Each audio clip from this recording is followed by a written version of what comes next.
Inilah gua yang ada di Pulau Kluang. Tuh banyak walet. Oke. Masya Allah. Iya bang.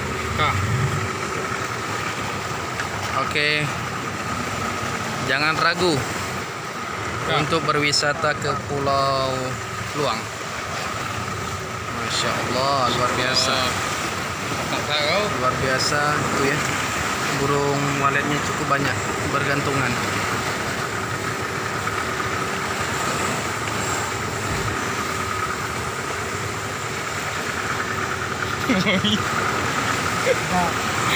Apa? Apakah Pak? Udah cukup? Nampaknya kita dua ada orang betul. ini cukup Kita nggak ada. cukup menikmati. Nah, balik jumpa lagi tu. Aja. Ni yang aja.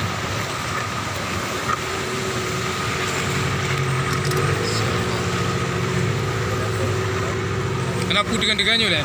Beliau ya dengan. Pak. Siapa?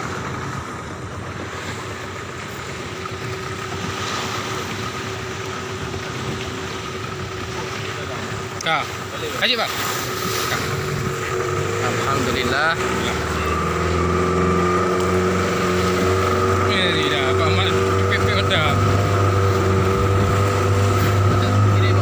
Ya. Sudah.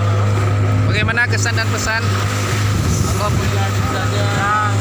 Luar biasa, alamnya luar biasa bang ya. Bagaimana saran untuk wisatawan dalam ataupun luar negeri mungkin? Wisatawan wajib ya, wajib mendatangi Pulau Kluang. Pulau Kluang ya. Ya, siap. Wajib.